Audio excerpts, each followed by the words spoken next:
সবাই অনেক ভালোবাসতো, প্রধানমন্ত্রী থেকে শুরু করে সবাই ভালোবাসতো, অনেক ভালোবাসতো। আমরা তো কোনো অন্যায় করি নাই। চট্টগ্রামে কর্ণফুলী নদীতে প্রশিক্ষণ বিমান দুর্ঘটনায় প্রাণ হারালেন স্কোয়াড্রন লিডার আসিম জাওয়াদ। বিষয়টি নিশ্চিত করেছে আইএসপিআর। নিজের জীবনের ঝুঁকি নিয়ে জনমানুষকে বড় ক্ষতির হাত থেকে রক্ষা করেছেন চট্টগ্রামের বিধ্বস্ত বিমান বাহিনীর প্রশিক্ষণ যুদ্ধ বিমানের 2 পাইলট। এর মধ্যে একজন বেঁচে গেলেও আরেকজন হারিয়ে যান চিরতরে। চট্টগ্রামে প্রশিক্ষণ বিমান দুর্ঘটনায় প্রাণ হারানো স্কোয়াড্রন লিডার আসিম জাওয়াদের জানাজা অনুষ্ঠিত হয়েছে। আসসালামু আলাইকুম, আশা করি সকলে ভালো আছেন। আপনাদের মনে আছে আজ থেকে বরাবর 8 মাস আগে চট্টগ্রামে বিমান বাহিনীর একটি প্রশিক্ষণ বিমান বিধ্বস্ত হয়ে স্কোয়াড্রন লিডার আসিফ জাওয়াদ শহীদ হন। কিন্তু আমি যদি বলি এটা কোনো বিমান দুর্ঘটনায় ছিল না, এটা ছিল পরিকল্পিত হত্যাকাণ্ড। হজম করতে পারবেন? স্কোয়াড্রন লিডার আসিম জাওয়াদ ছিলেন অত্যন্ত তুখোড় মেধাবী উচ্চকোষ কর্মকর্তা। তিনি সোর্ড অফ অনার বিজয়ী বাংলাদেশ বিমান বাহিনীর একজন গর্বিত কর্মকর্তা ছিলেন। ছাত্র জীবনেও তিনি ছিলেন অত্যন্ত মেধাবী। তিনি PT-6, L-39ZA, F-7MB, F-7 BGI মডেলের বিমান চালনায় বিশেষভাবে পারদর্শী ছিলেন। বিমানটি উড্ডয়ন করে 2 জন পাইলট। তারা যখন বিমানটি উড্ডয়ন করে, উড্ডয়নের কিছুক্ষণ পরে কিন্তু বিমানে আগুন ধরে যায়। ওই সময় যখন তারা এটা টের পায়, তারা চাইলে ইজিতে প্যারাশুট দিয়ে নেমে যেতে পারতো, কিন্তু তখন তারা সেটা করেন নাই, কারণ বিমানটি ছিল জনবসতিপূর্ণ এলাকার উপর। তারা প্রথমে যেটা করে যে বিমানটিকে নিরাপদ স্থানে নিয়ে যায়, তারপরে লাভ দেয়। কিন্তু ততক্ষণে আসিম জাওয়াদের শরীরের একাংশ পুড়ে যায়। এভাবে দেশের মানুষের জীবন বাঁচাতে গিয়ে নিজের জীবন দিয়ে দিলেন অত্যন্ত মেধাবী এবং দেশপ্রেমী একজন যোদ্ধা। তাহলে আমি কেন বলছি এটা ছিল পরিকল্পিত হত্যা? আসিম জাওয়াদ যে যুদ্ধ বিমানটি নিয়ে উড্ডয়ন করেন সেটি ছিল রাশিয়ান Yak-130 প্রশিক্ষণ যুদ্ধ বিমান। 2015 সালে এই অ্যাডভান্স ফাইটার ট্রেনার Yak-130 বিমানগুলো কেনা হয় রাশিয়া থেকে। মিলিটারিতে এটা ওপেন সিক্রেট যে রাশিয়া থেকে এই Yak-130 বিমানগুলো কেনার সময় ব্যাপক দুর্নীতি করা হয়েছিল, এবং এটাও বলা হয় যে শুধুমাত্র রাশিয়াকে খুশি করার জন্যই এই নিম্নমানের প্রশিক্ষণ বিমানগুলো কেনা হয়েছিল। এই বিমানগুলো কেনার সময় যে দুর্নীতি করা হয়েছে সেটার প্রমাণ কিন্তু মাত্র 2 বছরের মাথায় পাওয়া যায়। 2015 সালে রাশিয়া থেকে 16টি Yak-130 বিমান কিনে বাংলাদেশ, আর 2017 সালে একসাথে 2টি Yak-130 বিমান ক্র্যাশ করে। ওই বিমানগুলো ক্র্যাশ হওয়ার রিপোর্টে দেখা যায় যে ওই বিমানগুলোতে যান্ত্রিক ত্রুটি বা সফটওয়্যার জনিত ত্রুটি ছিল। এরপর আসেন 2024 সালে আসিম জাওয়াদের যে বিমানটি ক্র্যাশ করে, এই বিমানেও দেখা যায় যান্ত্রিক ত্রুটির কারণে বিমানে আগুন ধরে গিয়েছিল। বাংলাদেশে ক্রয় করা 16টি প্রশিক্ষণ বিমানের মধ্যে 10 বছর যেতে না যেতে অলমোস্ট 4টা ক্র্যাশ করে গেছে। এই বিমান ক্র্যাশ করার ঘটনা কিন্তু দুর্নীতির সত্যতাকে ইঙ্গিত করে। আসিম জাওয়াদের যে Yak-130 বিমানটি ক্র্যাশ করে সেটা নিয়ে আইএসপিআর আন্তঃবাহিনী জনসংযোগ পরিদপ্তর জানিয়েছে বাংলাদেশ বিমান বাহিনীর Yak-130 প্রশিক্ষণ যুদ্ধ বিমান যান্ত্রিক ত্রুটির কারণেই এই দুর্ঘটনায় পতিত হয়েছে। ওদের প্রশিক্ষণ বিমান ক্রয় দুর্নীতির বলি হলো অত্যন্ত মেধাবী তরুণ দেশপ্রেমী একজন সেনা। এটাকে আপনি হত্যা বলবেন না তো কি বলবেন? রাষ্ট্র কি এর দায়ভার নিবে? গত 15 বছরে রাষ্ট্রের প্রতিটি রন্ধ্রে রন্ধ্রে দুর্নীতি চরম সীমায় নিয়ে যাওয়া হয়েছে, ফলে ভেঙে পড়েছে রাষ্ট্রের প্রতিটি প্রতিষ্ঠান। বাংলাদেশ বিমান বাহিনীও এর ব্যতিক্রম নয়। কিন্তু শুধু দুর্নীতি হলে তো কথা ছিল, এমন নৈতিক অবক্ষয় নিয়ে যাওয়া হয়েছে এই পেশাদার বাহিনীকে আপনি চিন্তাও করতে পারবেন না। বিমান বাহিনীর জুনিয়র অফিসারদেরকে সিনিয়র অফিসারদের মেয়েদের বা ছেলেদের বিয়ের অনুষ্ঠানে, বৌভাতের অনুষ্ঠানে গিয়ে নাচানো হতো। মানে এদেরকে ব্যবহার করা হয়েছে একটা ব্যান্ড পার্টির মতো করে। একটা পেশাদার বাহিনী রূপান্তরিত হয়েছিল বিয়ের অনুষ্ঠানে বাদ্য বাজনা বাজানো একটা ব্যান্ড পার্টিতে। মানে এর চাইতে লজ্জার আর কি হতে পারে? এমন একটি বাহিনীর হাতে যখন আপনার দেশের সার্বভৌমত্ব নিরাপত্তা নির্ভর করে, তখন নিশ্চয়ই আপনার নিশ্চিন্তে ঘুম আসার কথা না। ধ্বংস করে দেওয়া বিমান বাহিনী নিয়ে আমাদের এখনই সিরিয়াস হতে হবে। যে প্রভু শক্তিকে খুশি রাখতে গিয়ে দেশের বিমান বাহিনীর নীতি, নৈতিকতা, আদর্শ ধ্বংস করে দেওয়া হয়, সেটা পুনরুত্থানে আমাদেরকে এখনই ভাবতে হবে। তাই আজকের ভিডিওতে আমরা দেখার চেষ্টা করব আধুনিক বিশ্বে একটি দক্ষ বিমান বাহিনী কতটা গুরুত্বপূর্ণ, বাংলাদেশ বিমান বাহিনীর বর্তমান অবস্থা, প্রতিবেশীদের তুলনায় আমাদের বিমান বাহিনীর সামর্থ্য, বিমান বাহিনীর এই খারাপ অবস্থার জন্য দায়ী কে বা কারা, কোন কোন সমরাস্ত্র জরুরি ভিত্তিতে ক্রয় করে বিমান বাহিনীকে ঢেলে সাজানো সম্ভব, সর্বশেষ একটি আধুনিক বিমান বাহিনী কিভাবে রাষ্ট্রের অর্থনীতিতে ভূমিকা রাখতে পারে। পশ্চিমবঙ্গের হাসিমারা বিমান ঘাঁটি দিয়েই ঘায়েল করে ফেলা যাবে বাংলাদেশকে, এমন অবজ্ঞার সুর ভারতের মিডিয়া ও সামাজিক যোগাযোগ মাধ্যমে। এমন আলোচনার মধ্যে বাংলাদেশও ভাবছে আকাশ প্রতিরক্ষা ব্যবস্থা জোরদারের। দেশের আকাশ সীমার নিশ্চিদ্র নিরাপত্তা নিশ্চিত করতে অপারেশনাল সক্ষমতা অর্জন খুবই জরুরি। মিয়ানমারের আলোচিত মংডু শহর দখলে নিয়েছে বিদ্রোহী গোষ্ঠী আরাকান আর্মি। পরে বাংলাদেশ মিয়ানমার সীমান্তের 270 কিলোমিটার অঞ্চলের পুরোটাই এবার দখলে নিল বিদ্রোহীরা। আমরা দেখেছি মায়ানমার আমাদের পাশে, দে আর কোয়াইট আনস্টেবল, তাদের অনেক সমস্যা চলছে এবং যেটা আমাদের জন্য বিরাট কনসার্ন। বর্তমান বিশ্বে এবং 21 শতকের চ্যালেঞ্জ মোকাবেলায় যে কোনো দেশের স্বাধীনতা ও সার্বভৌমত্ব রক্ষার জন্য বিমান বাহিনী তথা এয়ার পাওয়ার অপরিহার্য।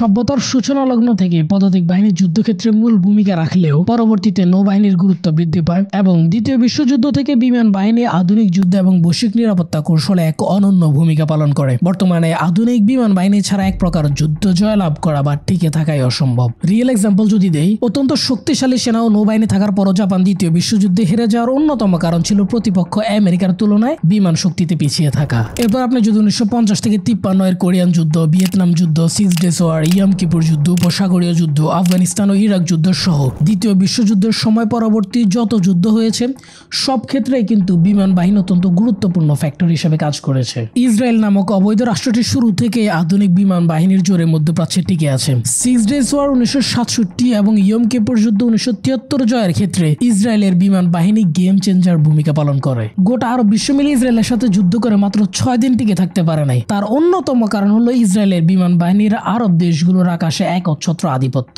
এয়ারফোর্সের সাপোর্ট নিয়ে ইসরায়েলের সেনাবাহিনী সব কয়টি যুদ্ধে জয়লাভ করে। বর্তমানে গাজায় যে গণহত্যা হচ্ছে সেই গণহত্যায় কিন্তু প্রধান ফ্যাক্টর হিসেবে ইসরায়েলের বিমান বাহিনী কাজ করতেছে। এরপর 1962 সালের চীন ভারত যুদ্ধের দিকে তাকান। ভারতীয় বিমান বাহিনীর দুর্বলতার সুযোগ ভালোভাবে কাজে লাগায় চীন। ফলশ্রুতিতে চীনের কাছে শোচনীয়ভাবে ভারত পরাজিত হয় এবং নিজেদের বিশাল ভূখণ্ড হারায়। তারপর 1965 সালের পাক ভারত যুদ্ধের ইতিহাস আমরা সবাই কম বেশি জানি। ভারতীয় সেনাবাহিনী একের পর এক পাকিস্তানের ব্যাটলকে পরাজিত করে সামনে অগ্রসর হচ্ছিল, এমনকি লাহোর দখলের দিকে অগ্রসর হচ্ছিল। তখন আমাদের ইস্ট বেঙ্গল রেজিমেন্ট শক্ত অবস্থান এবং বিমান বাহিনীর সক্রিয় অবস্থানের কারণে ভারতীয় বাহিনী পিছু উঠতে বাধ্য হয়। The East Bengal Regiment was the regiment that received the most bravery medals. On one hand, the East Bengal Regiment of the Pakistan Army was wreaking havoc on the Indian Army, and on the other hand, the great M.M. Alam from Dhaka was hitting the Indian Army from the sky. M.M. Alam was the one who, on September 7, 1965, upset the Indian Air Force by shooting down 5 aircrafts of the Indian Army in less than 1 minute. এরকম আর অসংখ্য উদাহরণ দেওয়া যাবে যেখানে বিমান বাহিনী game changer ভূমিকা ছিল। এমনকি গত 70 বছরের পৃথিবীতে বিমান বাহিনীর আধিপত্য ছাড়া কোনো দেশ যুদ্ধে জয়লাভ করতে পারেনি। আপনার সেনাবাহিনী এবং নৌবাহিনী যতই শক্তিশালী হোক না কেন, বিমান বাহিনীর সাহায্য ছাড়া এক প্রকার অচলই বলা যায়। কারণ খুবই সিম্পল, এর স্ট্রাইকের মাধ্যমে সেনাবাহিনীর সক্ষমতা ধূলিসাৎ করে দেওয়া কোনো ব্যাপারই না। অন্যদিকে মেরিটাইম স্ট্রাইক ফাইটারের মাধ্যমে নৌবাহিনীর সার্ফেস ফিল্ডের উপর কিয়ামত নামানো যায়। আশা করি কিছুটা হলেও ধারণা দিতে পেরেছি যে আধুনিক যুদ্ধে বিমান বাহিনীর ভূমিকা কতটা গুরুত্বপূর্ণ। বাংলাদেশের বর্তমান সিচুয়েশনে একটি শক্তিশালী দক্ষ বিমান বাহিনী কিন্তু ফরজি বলা যায়, যখন আমরা আমাদের প্রতিবেশী আগ্রাসী ভারত থেকে আমাদের মাতৃভূমি দখলের হুমকি পাচ্ছি। কিন্তু আমাদের কি সেরকম শক্তিশালী একটি বিমান বাহিনী আছে? চলেন দেখার চেষ্টা করি বাংলাদেশ বিমান বাহিনীর বর্তমান অবস্থা। বাংলাদেশ বিমান বাহিনীর বর্তমান অবস্থা আমাদের জন্য হতাশারই না, বরং লজ্জাজনকও। কজ মায়ানমারের বিমান বাহিনী বারবার আমাদের আকাশসীমা লঙ্ঘন করলেও আমাদের বিমান বাহিনী ছিল নিশ্চুপ। তৎকালীন এয়ার চিফ মার্শাল মশিউজ্জামান সেরনিয়াবাতের বক্তব্যে তার অসহায়ত্ব ফুটে উঠেছিল। যদি আমরা শত্রুর আক্রমণাত্মক মনোভাবকে বাধা দিতে না সক্ষম হই, বিশেষ করে এয়ারফোর্স কিছুটা ব্যর্থ হচ্ছে এখন আমি মনে করি, আমাদের দরকার উন্নত মানের প্রযুক্তির যুদ্ধ বিমান। এই উন্নত প্রযুক্তির যুদ্ধ বিমান না থাকলে সম্ভাব্য শত্রু কিন্তু কিছু দুর্ঘটনা ঘটাতে ভয় পাবে না। একটা বাহিনীর অপারেশনাল সক্ষমতা কত তলানিতে পৌঁছালে সে বাহিনীর প্রধান জনসম্মুখে তার অসহায়ত্বের কথা স্বীকার করে। বর্তমান বিশ্ব যেখানে 6ষ্ঠ প্রজন্মের যুদ্ধ বিমান নিয়ে কাজ করা শুরু করেছে, সেখানে বাংলাদেশ বিমান বাহিনীর মেরুদণ্ড হলো 30+ F7 ফাইটার জেট, যা কিনা 3য় প্রজন্মের যুদ্ধ বিমান। আমাদের বিমান বাহিনীতে সর্বশেষ ফাইটার জেট যুক্ত হয়েছিল 26 বছর আগে। 26 বছর আগে যে MiG-29 গুলো কিনছিল সেগুলো 4র্থ প্রজন্মের বলা হলেও আধুনিক 4র্থ প্রজন্মের যুদ্ধ বিমানের সক্ষমতার অনেক কিছুই কিন্তু এই যুদ্ধ বিমানগুলোর নাই। আমাদের এয়ারফোর্সের যে শুধুমাত্র যুদ্ধ বিমানের ঘাটতি রয়েছে বিষয়টা কিন্তু এরকম না, অন্যান্য সরঞ্জামেরও ব্যাপক ঘাটতি লক্ষ্য করা যায়। প্রতিবেশীরা যেখানে বিভিন্ন রেঞ্জের অত্যাধুনিক এয়ার ডিফেন্স সিস্টেম ব্যবহার করে, সেখানে বাংলাদেশ বিমান বাহিনীর ভরসা হলো মাত্র 15 কিলোমিটার রেঞ্জের FM-90 শর্ট রেঞ্জের ডিফেন্স সিস্টেম। যারা এয়ারফোর্স বা এয়ার ডিফেন্সের ভাষা বুঝেন না তাদের জন্য সহজ করে যদি বলি, ধরেন আপনার পাশের বাসার মানুষ ইলন মাস্কের স্যাটেলাইট ইন্টারনেট ইউজ করতেছে সেকেন্ডে 12 GB স্পিড, আর আপনি ইউজ করতেছেন 2G স্পিডের ইন্টারনেট সেকেন্ডে 12 KB। এই হলো রিয়েল সিনারিও। তৃতীয় বিশ্বযুদ্ধের কাছাকাছি এসে যেখানে ভারতের মতো আগ্রাসী আপনার প্রতিবেশী, সেখানে মাত্র 15 কিলোমিটারের এয়ার ডিফেন্স সিস্টেমটা আপনি কি করবেন, মানে কি করতে পারবেন? গোটা পৃথিবী জুড়ে সারা জাগানো ইসরায়েলের আকাশ প্রতিরক্ষা সিস্টেম আয়রন ডোম যখন ইরান এবং হামাসের রকেট বৃষ্টির কাছে অসহায় হয়ে পড়ে, সেখানে আপনি আসছেন মাত্র 15 কিলোমিটারের শর্ট রেঞ্জ ডিফেন্স সিস্টেম নিয়ে, এবং তাও পর্যাপ্ত না। আর অত্যন্ত দুঃখের বলবো না লজ্জার বলবো, বাংলাদেশ স্বাধীন হওয়ার 53 বছর পরে এসেও বাংলাদেশ বিমান বাহিনীর কাছে একটা অ্যাটাক হেলিকপ্টার নাই। আমাদের পাহাড়ে বিচ্ছিন্নতাবাদীরা ঘোরাফেরা করে, ওদের কাছে জিম্মি ওখানকার সাধারণ মানুষ। এই বিচ্ছিন্নতাবাদীদের দমনের জন্য অ্যাটাক হেলিকপ্টারের কোনো বিকল্প নাই, অথচ আমাদের জন্য এই অ্যাটাক হেলিকপ্টার ফরজ হলেও গত 53 বছরে একটা অ্যাটাক হেলিকপ্টারও কেনা হয়নি। বর্তমান বিশ্বযুদ্ধে ড্রোন কতটা গুরুত্বপূর্ণ আপনারা সবাই জানেন। মধ্যপ্রাচ্যের যুদ্ধগুলোতে আমরা ড্রোনের ব্যবহার রেগুলার দেখি, কিন্তু দুঃখজনক হলেও সত্য আমাদের বিমান বাহিনীতে বলার মতো উল্লেখযোগ্য কোনো শক্তিশালী ড্রোন নেই। হামাসের মতো একটি গোষ্ঠীর কাছে এত পাওয়ারফুল ড্রোন থাকলেও আমরা একটা স্বাধীন রাষ্ট্র, কিন্তু আমাদের কাছে সেই শক্তিশালী ড্রোন নেই। যখন নাই এর গল্প শুরু করেছি তখন আরো কিছু বলি। বাংলাদেশ মিলিটারির কাছে হেভি কোনো মিলিটারি ট্রান্সপোর্ট এয়ারক্রাফট নেই। হেভি মিলিটারি ট্রান্সপোর্ট এয়ারক্রাফটের ঘাটতি ব্যাপকভাবে লক্ষণীয়। ব্রিটেন থেকে ক্রয় করা যুক্তরাষ্ট্রের তৈরি সেকেন্ড হ্যান্ড C-130 যে মিডিয়াম ট্রান্সপোর্ট এয়ারক্রাফটগুলো বাংলাদেশ ট্রান্সপোর্ট ফিল্ডের প্রধান স্তম্ভ বলা যায়। ইলেকট্রনিক ওয়ারফেয়ার বা সাইবার ওয়ারফেয়ারের ক্ষেত্রেও বাংলাদেশের বিমান বাহিনীতে তেমন কোনো অগ্রগতি নেই, এমনকি বিমান বাহিনীর নিজস্ব বলার মতো কোনো এভিয়েশন ইন্ডাস্ট্রিও নেই। শুধু তাই না, বাংলাদেশ বিমান বাহিনী নিয়ে আমাদেরকে আরো হতাশ হতে হয় যখন আমরা আমাদের প্রতিবেশী দেশগুলোর সাথে আমাদের বিমান বাহিনীকে কম্পেয়ার করি। চলেন তাহলে দেখার চেষ্টা করি প্রতিবেশীদের তুলনায় আমাদের বিমান বাহিনীর সামর্থ্য। প্রতিবেশী বলতে আমরা যদি শুধুমাত্র ভারত এবং মিয়ানমারকে ধরি, তাহলে ভারত এবং মিয়ানমারের এয়ারফোর্সের সাথে আমাদের এয়ারফোর্সের কোনো তুলনাই করতে পারবে না, মানে তুলনা চলে না আর কি। আপনার বোঝার স্বার্থে যদি বলি, ভারতের ফাইটার জেট রয়েছে কম বেশি প্রায় 600টি। রয়েছে চতুর্থ প্রজন্মের অত্যাধুনিক Su-30 MKI, যা ভারত রাশিয়া থেকে প্রযুক্তি নিয়ে নিজ দেশে তৈরি করেছে। 36টা অত্যাধুনিক 4.5 জেনারেশনের ফ্রেঞ্চ রাফাল এয়ারক্রাফট, এবং নৌবাহিনীর জন্য তারা এরকম আরো 36টি রাফাল এয়ারক্রাফট অর্ডার দেবে খুব শীঘ্রই। এছাড়া ভারতের আরো আছে 75টি আপডেট MiG-29 UPG, যেগুলো বাংলাদেশে থাকা 8টি MiG-29 থেকে অনেক অনেক উন্নত।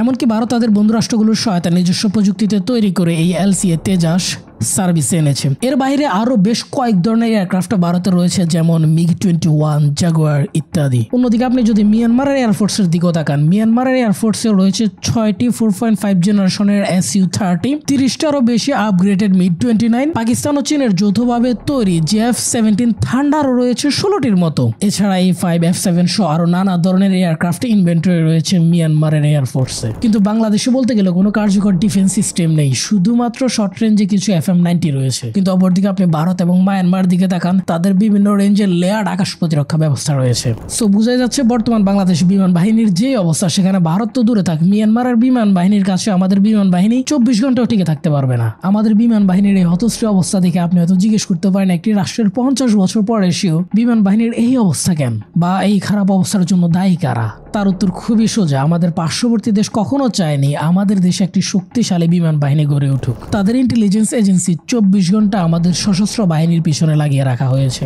সেটার প্রমাণ একটু পরে দিচ্ছি। কিন্তু আমাদের বিমান বাহিনীর আজকের এই অবস্থার জন্য শুধুমাত্র একপাক্ষিকভাবে আমাদের পার্শ্ববর্তী রাষ্ট্রকে দায়ী করলে তো হবে না। এর পেছনে অন্যতম একটি কারণ হচ্ছে গত 53 বছর আমাদের রাজনৈতিক নেতাদের এই সেক্টরটা নিয়ে অনাগ্রহ। কয়েকটি উদাহরণ যদি দেই, স্বাধীনতার পর আমাদের উত্তরাঞ্চলের বিমান ঘাঁটিগুলো ছিল স্ট্র্যাটেজিক্যালি অত্যন্ত গুরুত্বপূর্ণ, কিন্তু ভারতের বাধার কারণে সেগুলো আর চালু করা যায়নি। আমাদের লালমনিরহাটে বিমান বাহিনীর হেডকোয়ার্টার প্রতিষ্ঠা করার চেষ্টা চললেও ভারতীয় বাধার কারণে সেটাও সফলতার মুখ দেখেনি। শুধুমাত্র ভারতের আপত্তির কারণে এতদিন সিলেটের শমশেরনগর বিমান ঘাঁটি ব্যবহার করা হয়নি। অন্যদিকে চিকেন নেকের কাছাকাছি হয় ঠাকুরগাঁয়ের বিমান ঘাঁটি চালু করার ব্যাপারে ভারতের জোর আপত্তি সবসময়ই ছিল। ভারতের আপত্তি উপেক্ষা করে বাংলাদেশ বিমান বাহিনী শক্ত অবস্থান নেয়নি। ভারতের আপত্তির কারণে স্বাধীনতার পর বাংলাদেশ তাদের সুসজ্জিত এবং স্ট্র্যাটেজিক্যাল গুরুত্বপূর্ণ বিমান ঘাঁটিগুলো অপারেশনাল করতে পারেনি। ফলে বিমান বাহিনীকে নতুন করে বিমান ঘাঁটি তৈরি করতে হয়, যা ছিল একদিকে ব্যয়বহুল, অন্যদিকে সময় সাপেক্ষ। ফলে বাংলাদেশ বিমান বাহিনী যতটা দ্রুত সুসংগঠিত হওয়ার কথা ছিল ততটা দ্রুত সুসংগঠিত হতে পারেনি। আর এই ক্ষতি বাংলাদেশ বিমান বাহিনী আজও কাটিয়ে উঠতে পারেনি। এরপর 1977 সালে বাংলাদেশ বিমান বাহিনীতে একটি বিদ্রোহ হয়। 1977 সালের 2 অক্টোবর বাংলাদেশ বিমান বাহিনী এবং বাংলাদেশ সেনাবাহিনীর সিগন্যাল কর্পসের কিছু ইউনিট দ্বারা সংগঠিত হয়েছিল এই বিদ্রোহ। এই বিদ্রোহে বিমান বাহিনীর 11 জন সুদক্ষ অফিসারকে হত্যা করা হয়। এই বিদ্রোহ বিমান বাহিনীর জন্য এত বড় ধাক্কা ছিল যে বিমান বাহিনী এখনো সেটা পুষিয়ে উঠতে পারেনি। এরপর 1991 সালে বাংলাদেশের দক্ষিণাঞ্চল চট্টগ্রামের উপকূলে এক ভয়াবহ ঘূর্ণিঝড় আঘাত হানে, যেটা বাংলাদেশের এই যাবৎকালে সবচাইতে ভয়াবহ ঘূর্ণিঝড় ছিল। এই ঘূর্ণিঝড়ে অ্যাপ্রক্সিমেটলি 1,40,000 মানুষ মারা যায় এবং প্রায় 1 কোটি লোক তাদের বাড়িঘর হারায়। এই দুর্যোগে সরকারি হিসেবে 15,000 কোটি টাকার ক্ষয়ক্ষতি হয়। বুঝতেই পারতেছেন এটা কত বড় একটা দুর্যোগ ছিল, যেখানে 1,40,000 মানুষ মারা গেছে। 1991 সালের ওই দুর্যোগে দায়িত্বে অবহেলা করার জন্য বাংলাদেশ নৌবাহিনী এবং বিমান বাহিনীর প্রধানকে অবসরে পাঠানো হয়, বাধ্যতামূলক অবসরে পাঠানো হয়। সেই ঝড়ের রাতে বিমান বাহিনীর 50 থেকে 80টি যুদ্ধ বিমান এবং জঙ্গি বিমান ঝড়ের বাতাসে দুমড়ে মুচড়ে যায়। 40+ যুদ্ধ বিমান জলোচ্ছ্বাসে পানিতে ভেসে যায়, মানে এক কথায় হারিয়ে যায়। এর মাঝে উল্লেখ করার মতো যুদ্ধ বিমান F6, যেটা ছিল সেই সময়কার বাংলাদেশের সবচাইতে আধুনিকতম যুদ্ধ বিমান। এছাড়া রাশিয়া থেকে সদ্য কেনা 6টি আধুনিক মিল Mi-8 হেলিকপ্টার প্যাকিং করা অবস্থায় ছিল, যা আর কোনোদিন আকাশে উঠতে পারেনি। বাংলাদেশ বিমান বাহিনী আজও সেই ঝড়ের রাতের ক্ষতি পুষিয়ে উঠতে পারেনি।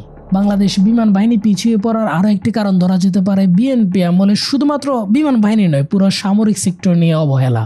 যেখানে প্রেসিডেন্ট জিয়া বাংলাদেশকে শক্তিশালী রাষ্ট্র হিসেবে গড়ে তোলার জন্য সামরিক বাহিনীর উন্নতির লক্ষ্যে অনেকগুলো পদক্ষেপ নেন, সেখানে জিয়া হত্যার পর বিএনপি সরকার সেই পদক্ষেপ ধরে আর আগায়নি। উদাহরণ যদি দেই, সেই সময় চীন বাংলাদেশকে Z-10 অফার করলেও বিএনপি সরকার F7 ক্রয় করেছিল, যা ছিল ঐতিহাসিক ভুল সিদ্ধান্ত। সাথে বিএনপির উপর ভারতীয় চাপও ছিল। বিএনপি ভারতের চাপকে উপেক্ষা করার সাহস করেনি, ফলশ্রুতিতে বিএনপি সামরিক শক্তি বৃদ্ধির দিকে আর মনোযোগ দেয়নি। এখানে ইন্টারেস্টিং ফ্যাক্ট হচ্ছে বিএনপিতে কিছু ভারতপন্থী সুশীল ছিল, যারা ভারতীয় নীতি ফলো করে সবসময় বলে আসতো যে সামরিক খাতে এত ব্যয়ের দরকার নেই, আমাদের দেশকে কারা দখল করতে আসছে, এর চেয়ে বরং যদি সো-কল্ড উন্নয়ন করা হয় তাহলে দেশের মানুষ এমনিতেই ভোট দিবে। যার কারণে বিএনপি 2 আমলে বাংলাদেশ বিমান বাহিনীতে তেমন একটা বিনিয়োগ করেনি। বাংলাদেশ বিমান বাহিনী নিজের পায়ে দাঁড়াতে না পারা বা পিছিয়ে পড়ার অন্যতম দায়ী ব্যক্তি হলো শেখ হাসিনা। প্রথমবার ক্ষমতায় এসে সামরিক সেক্টরকে দুর্নীতির আতুরঘরে পরিণত করে। MiG-29 ক্রয় হাসিনার দুর্নীতির বিশ্বাসযোগ্য প্রমাণ থাকায় ডেলিভারি পাওয়া 8টি MiG-29কে গ্রাউন্ডেড করা হয়। 8টি ক্রয়ের চুক্তি বাতিল করা হয়, কারণ প্রতিটি যুদ্ধ বিমানের জন্য দ্বিগুণের চেয়েও বেশি দাম ধরা হয়েছিল। বিনিময়ে শেখ হাসিনা এবং তার বোন শেখ রেহানা কমিশন পেতেন। MiG-29 যুদ্ধ বিমান কেনার সময় যে দুর্নীতি করা হয় সেটার একদম প্রমাণ পাওয়া যায় হাসিনার পার্সোনাল সেক্রেটারি বা হাসিনার পার্সোনাল সহকারী বীর মুক্তিযোদ্ধা মতিউর রহমান রেন্টুর আমার ফাঁসি চাই বইয়ের এই চ্যাপ্টারে। আপনারা চাইলে এটা পড়ে নিতে পারেন। পরবর্তীতে শেখ হাসিনা 3বার বাংলাদেশের ক্ষমতায় আসলেও এই দীর্ঘ 16 বছরে একটি আধুনিক যুদ্ধ বিমান ক্রয় করা তো দূরে থাক, বিমান বাহিনীর জন্য ফরজ এমন কোনো সরঞ্জাম ক্রয় করা হয়নি। কিন্তু আবারও সেই চীন থেকে পুরনো মডেলের F7 কেনা হয়। হাস্যকর হলেও সত্য, বাংলাদেশ ছিল চীন থেকে এই মডেলের বিমানের সর্বশেষ ক্রেতা।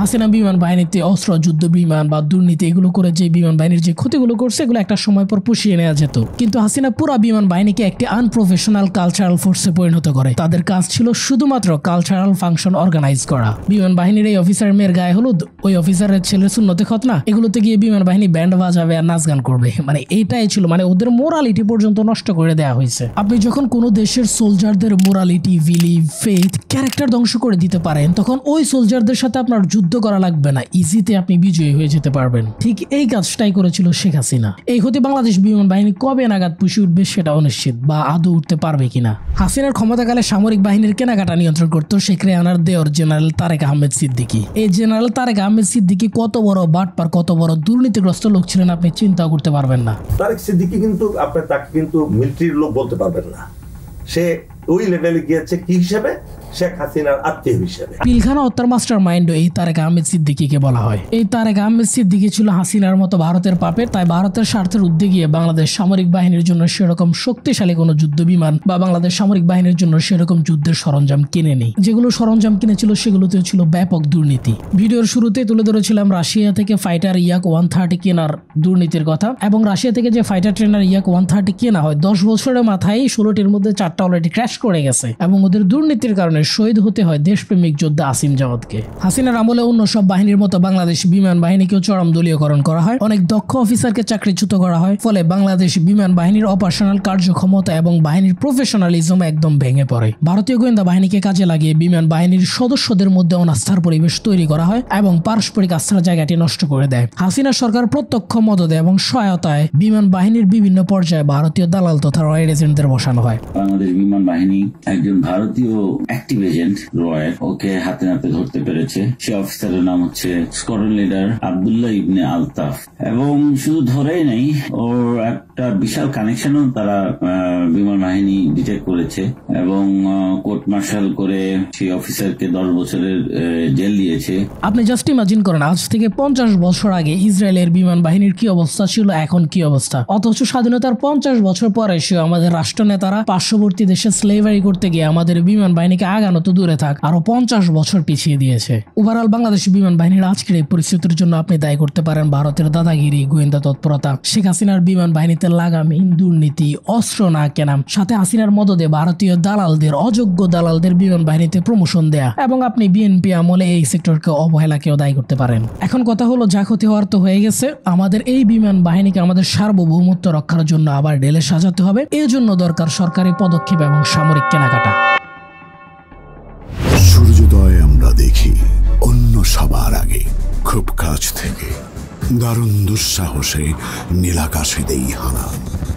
শব্দের গতিকে পেছনে ফেলে মহাকর্ষের সাথে মাতি মহারণে আমরা উড়ে যাই আরো আরো উঁচুতে, আরোহণ করি এক নতুন উচ্চতায়, আরোহণ করি এক নতুন শিখরে। আমরা দলবদ্ধ, সম্মিলিত, এক উড়ন্ত সিম্ফনি। বাংলার বীর দুঃসাহসী, মাতৃভূমির আকাশ রাখিব মুক্ত স্বাধীন। চলেন দেখি এই মুহূর্তে কোন কোন সমরাস্ত্র ক্রয় করে বাংলাদেশ বিমান বাহিনীকে ঢেলে সাজানো সম্ভব। আমরা বাংলাদেশ বিমান বাহিনীর কয়েকজন কর্মকর্তাদের সাথে আলোচনা করে যে ধারণা পেয়েছি যে এই মুহূর্তে কোন কোন অস্ত্রগুলো জরুরি ভিত্তিতে কেনা প্রয়োজন। এর মধ্যে যে ভারী সমরাস্ত্রটির নাম এসেছে সেটি হচ্ছে নতুন ফাইটার জেট। দীর্ঘদিন কোনো নতুন ফাইটার জেট যুক্ত না হওয়ায় বাংলাদেশ বিমান বাহিনীর অপারেশনাল সক্ষমতা বর্তমানে তলানিতে। Air chief marshal Hasan Mahmud Khan সাম্প্রতিক সময় তার একাধিক বক্তব্যে এই বিষয় নিয়ে কথা বলেছেন। উদাহরণস্বরূপ 2017 সালে চায়না তাদের অত্যাধুনিক Z-10 ফাইটার জেট বাংলাদেশ এয়ারফোর্সকে অফার করে, কিন্তু ভারতের আপত্তির কারণে শেষ মুহূর্তে এই ডিলটিও সফলতার মুখ দেখেনি। ইন্টারেস্টিং হচ্ছে, হাসিনা পতনের পরপরই সাউথ চীনা মর্নিং পোস্টের এক আর্টিকেলে দেখা যায় বাংলাদেশ চীনের Z-10C ফাইটার জেটের উপর নজর রাখছে বলে মনে করা হচ্ছে। বাংলাদেশ যদি চীন থেকে আসলে এই Z-10C ফাইটার জেট নেয়, তাহলে এইটা হবে এই সময়ের মধ্যে নেওয়ার সবচাইতে বেস্ট ডিসিশন। আশা করি বাংলাদেশ নিবে। এছাড়া আমাদের বিমান বাহিনীতে পর্যাপ্ত সংখ্যক ম্যান প্যাড, কাঁধে বহনযোগ্য short range surface to air missile নেই। আধুনিক যুদ্ধগুলোতে এই অস্ত্রটি কতটা কার্যকরী সেটা আপনি রাশিয়া ইউক্রেন যুদ্ধের দিকে তাকালেই বুঝবেন। এটি সবচেয়ে বড় ভূমিকা পালন করে শত্রুপক্ষের বিমান ধ্বংস করার ক্ষেত্রে। So it's urgent. আমাদের বিমান বাহিনীতে বর্তমানে পর্যাপ্ত সংখ্যক অত্যাধুনিক রেডারের অভাব রয়েছে। ইতালি থেকে কিছু কেনা হলেও তা পর্যাপ্ত নয়। কমপক্ষে 6টি 3D long range air search রাডারের প্রয়োজন দেশের সম্পূর্ণ আকাশকে আমাদের নজরদারিতে রাখার জন্য। আর একটা কথা শুরুতে বলছিলাম যে স্বাধীনতার 53 বছর পরে এসে আমাদের জন্য এটা লজ্জাজনক যে আমাদের দেশে একটা অ্যাটাক হেলিকপ্টার নেই। পাহাড়ে কয়েকশো বিচ্ছিন্নতাবাদী দমন করতে আমাদের সেনাবাহিনী লিটারেলি হিমশিম খাচ্ছে। আপনারা যদি যুদ্ধ করতে চান, আসুন যুদ্ধ করি। আপনারা 1000, 2000, 3000 লোক নিয়ে আর এই কটা অস্ত্র নিয়ে আমাদের সাথে যদি যুদ্ধ করতে চান, আধা ঘন্টাও টিকতে পারবেন না। আমরা সেনাবাহিনী, পুলিশ, আনসার, বিজিবি মিলে আমরা যারা আছি তাদের সাথে আপনারা 30 মিনিট যুদ্ধ করেন। আসেন, বলেন, আমরা জায়গা ঠিক করি। আপনারা পাহাড়ে পাহাড়ে লুকিয়ে থাকবেন, মানুষের বাড়িতে বাড়িতে যেয়ে অত্যাচার করে খাবার খাবেন, রাতের বেলায় এক পাহাড় থেকে আরেক পাহাড়ে পালিয়ে থাকবেন, আর তারপর দূর থেকে আমাদেরকে গুলি করে আহত করবেন। এটা কোনো যুদ্ধ হলো না। অথচ এই বিচ্ছিন্নতাবাদী দমন করতে অ্যাটাক হেলিকপ্টারের কোনো বিকল্প নাই। আবার ভারতীয় সমরবিদ থেকে শুরু করে ওদের সামরিক এক্সপার্টরা সবসময় এই চিন্তায় মগ্ন থাকে কখন আমাদের তেতুলিয়া করিডোর বরাবর একটা অপারেশন করে কিছু জায়গা দখল করে নেবে, যাতে করে তাদের শিলিগুড়ি করিডোরের প্রশস্ততা বেড়ে যায়। এবং এই উদ্দেশ্য চরিতার্থ করার জন্য ভারত যদি শিলিগুড়ি করিডোর দিয়ে কয়েক হাজার ট্যাঙ্ক প্রবেশ করিয়ে দেয়, তাহলে আমরা নিশ্চিত আমাদের বিশাল ভূখণ্ড হারাবো। এটার জলজ্যান্ত উদাহরণ কিন্তু হায়দ্রাবাদ। সো ভারতের সকল গ্রাউন্ড অপারেশন মোকাবেলা করার জন্য অ্যাটাক হেলিকপ্টার হতে পারে অন্যতম অপশন। নরমালি একটি অ্যাটাক হেলিকপ্টারের পর্যাপ্ত সংখ্যক এন্টি ট্যাঙ্কে গাইডেড মিসাইল থাকে, যা দিয়ে ট্যাঙ্কের কবরস্থান তৈরি করা সম্ভব। এজন্য অন্তত 8টি অ্যাটাক হেলিকপ্টার বাংলাদেশ বিমান বাহিনীর বহরে যুক্ত করা অত্যন্ত জরুরি। এমনকি বাংলাদেশ বিমান বাহিনীতে আরো পাইলট তৈরি করার জন্য অ্যাডভান্স জেট ট্রেনারের প্রয়োজন। বর্তমানে যে 12টি ইয়াক 130 রয়েছে তা যথেষ্ট নয়। এছাড়া আরো অনেক ধরনের ছোটখাটো সমরাস্ত্র কেনা হয়নি, যার মাধ্যমে গত 16 বছরে বাংলাদেশ সামরিক বাহিনীকে পঙ্গু করে দেওয়া হয়েছে। এবং এর সবচাইতে বড় ভিকটিম হলো বাংলাদেশ বিমান বাহিনী। সর্বশেষ একটি আধুনিক বিমান বাহিনী কিভাবে রাষ্ট্রের অর্থনীতিতে ভূমিকা রাখতে পারে। এতক্ষণ ধরে বাংলাদেশ বিমান বাহিনীর নানান সমস্যার কথা বললাম এবং জরুরি ভিত্তিতে কোন কোন সমরাস্ত্র কেনা প্রয়োজন সেটাও বললাম, এবং এগুলো যদি কেনা হয় তাহলে বাংলাদেশ বিমান বাহিনীকে মোটামুটি অ্যাক্টিভ করা যায়। আর এই কাজগুলো করার জন্য বাংলাদেশ সরকারকে মোটামুটি 10 থেকে 12 বিলিয়ন ডলারের মতো খরচ করতে হতে পারে। এখন আপনি বলতে পারেন যে এত টাকা শুধুমাত্র বিমান বাহিনীর পিছনে খরচ করবে, তাহলে অন্য বাহিনীগুলোর কি হবে? আর সব টাকাকে সামরিক খাতে খরচ করবো নাকি? দেখেন, 10 থেকে 15 মিলিয়ন টাকা খুব একটা বেশি টাকা না। ফর এক্সাম্পল, রিসেন্টলি প্রকাশিত এক শ্বেতপত্র থেকে দেখা যায় আওয়ামী লীগ বা হাসিনা আমলে অর্থাৎ 2009 থেকে 2023 প্রতি বছর বিদেশে পাচার হয়েছে গড়ে 16 বিলিয়ন ডলার, অর্থাৎ মোট 240 বিলিয়ন ডলারের মতো। আমাদের ইকোনমির সাইজ হলো প্রায় 500 বিলিয়ন ডলারের মতো, সেখান থেকে 10 থেকে 12 বিলিয়ন ডলার খুব একটা বেশি না। এবং এই টাকা তো আপনি একসাথে একদিনে বিনিয়োগ করছেন, আপনি সময় ধরে 5 বছরে 10 বছর করলেন, যেখানে বছরে গড়ে 16 বিলিয়ন ডলার পাচার হয়ে গেছে, সেখানে আপনি সেটা আটকান, 5 বছর আটকালে 80 বিলিয়ন ডলার টাকা সেভ হবে। তো সেখানে 10 থেকে 12 বিলিয়ন কি খুব একটা বেশি? আবার বিমান বাহিনীতে এত টাকা বিনিয়োগ করলে আমাদের অর্থনীতিতেও খুব একটা প্রেশার আসবে না। কিভাবে? কারণ হচ্ছে দীর্ঘমেয়াদী কম সুদে সফট লোন পাওয়া যায়, সামরিক লোন, সেই লোনগুলো নিয়েও কাজ চালানো যেতে পারে। এছাড়া মিলিটারিতে বিনিয়োগের মাধ্যমে একটা দেশের ইকোনমি চেঞ্জ করে দেওয়া যায়। সমস্যা যেটা হয়ে গেছে, বাংলাদেশে ভারতের পেইড কিছু দালাল আছে, ওই দালালরা বলবে আমাদের মতো অনন্য দেশ যারা ভাত খাইতে ভাত পায় না, তারা মিলিটারিতে সামরিক বাহিনীতে এত বিনিয়োগ করার কি দরকার আছে? আমাদের এত শক্তিশালী মিলিটারি বা কেন দরকার? আমাদেরকে দখল করতে কারা আসবে? আচ্ছা, ওই সকল সুশীলদের ওই সকল ন্যারেটিভ ভেঙে দিয়ে আমাদের নিরাপত্তার জন্য, আমাদের সামরিক বাহিনীকে শক্তিশালী করার জন্য যা করা দরকার সব করতে হবে। সামরিক বাহিনীর বিনিয়োগ একটা দেশের ইকোনমি কিভাবে চেঞ্জ করে দিতে পারে সেটার কয়েকটা উদাহরণ দেই। আপনি সামরিক শিল্পে উন্নতি করলে বিদেশে অস্ত্র রপ্তানি করার মাধ্যমে বিলিয়ন বিলিয়ন ডলার আয় করা সম্ভব। উদাহরণের জন্য আপনি মুসলিম দেশ তুরস্কের দিকে তাকাতে পারেন, আপনি পাকিস্তানের দিকে তাকাতে পারেন, ইহুদি রাষ্ট্র ইসরায়েলের দিকেও তাকাতে পারেন। তারা সামরিক টেকনোলজির দিকে বিশ্বের অন্যতম বা টপ পজিশনগুলোর মধ্যে একটা ধরে আছে। আপনি চায়নার দিকে তাকান, আপনি জাপানের দিকে তাকান, আর কতকাল গার্মেন্টসে কামলা খাটবেন? আপনার কি মনে হয় আমেরিকা অস্ত্র এত ভারী ভারী অস্ত্র গোলা বারুদ বানাতে পারে? তারা প্যান্ট শার্ট বানাতে পারে না। আমাদের দেশ থেকে কমে শ্রম পাওয়া যায় বিদায় ইন্ডাস্ট্রি আমাদের কাছে আছে। 2 দিন পর আফ্রিকা যদি আমাদের থেকে কম শ্রম দেয়, সেই ইন্ডাস্ট্রি আফ্রিকাতে চলে যাবে, তখন আপনি কি করবেন? এরপর আপনাকে আরো একটা ইন্টারেস্টিং ইনফরমেশন দেই। পাকিস্তান এবং ইন্ডিয়া পাইলট এক্সপোর্ট করে। তো আপনি যদি উন্নত মানের পাইলট তৈরি করতে পারেন, কাতার কিংবা মুসলিম রাষ্ট্রগুলোতে আপনি পাইলট এক্সপোর্ট করার মাধ্যমে আপনি ফরেন রেমিটেন্স নিয়ে আসতে পারবেন, এবং অস্ত্র কেনাকাটায় মধ্যপ্রাচ্যের দেশগুলো থেকে এটা আপনাকে খুব ভালোভাবে হেল্প করবে। সো আপনি আধুনিক পাইলট তৈরি করেও সে পাইলট এক্সপোর্ট করা যেতে পারে, যেটা আমাদের ইকোনমিতে বড় সড় ভূমিকা রাখবে। অস্ত্র রপ্তানি করে দেশের ইকোনমি চেঞ্জ করা যায়। এর উদাহরণ আমি তুরস্ক থেকে টানতেছি কেন? আমাদের দেশেই তো সেই উদাহরণ আছে। আমাদের বিএমটিএফ 80-র দশকে 2 মিলিয়ন ডলারের গোলা বারুদ রপ্তানি করতো। ওরা ছিল প্রেসিডেন্ট জিয়াউর রহমান এবং প্রেসিডেন্ট হোসেন মোহাম্মদ এরশাদের প্রচেষ্টার ফসল। এমনকি সে সময় বাংলাদেশের ট্যাঙ্ক তৈরির প্রকল্প অনেকটা এগিয়ে নিয়েছিল, কিন্তু ওই যে বললাম ভারতীয় চাপের কারণে এই সব কিছু বন্ধ হয়ে যায়। সে কার্যক্রমগুলো আবার চালু করেন, আধুনিক ড্রোন বানানোর প্রকল্প হাতে নেন। আপনি হেল্পের দরকার হলে তুরস্ককে ডাকবেন, দেখবেন কত জোরে দৌড়ায় আসে। আপনার হেল্পের দরকার হলে আপনি চীনকে ডাক দিতে পারেন, আপনি হেল্প নিতে পারেন সৌদি থেকে, আপনি হেল্প নিতে পারেন ইজিপ্ট, মিশর থেকে। সমস্যা হলো জিয়াউর রহমানের মতো ডেথ থ্রেট কে নিতে চাবে? জিয়াউর রহমানের যে নির্মম পরিণতি ভারত করছিল, এরপরও এক্সাম্পল সামনে থাকার পর ওই ডেথ থ্রেট কেউ নিতে চাইবে না। কিন্তু দেশের জন্য, আমাদেরকে আমাদের সার্বভৌমত্বের জন্য ওই কাজগুলো করতে হবে।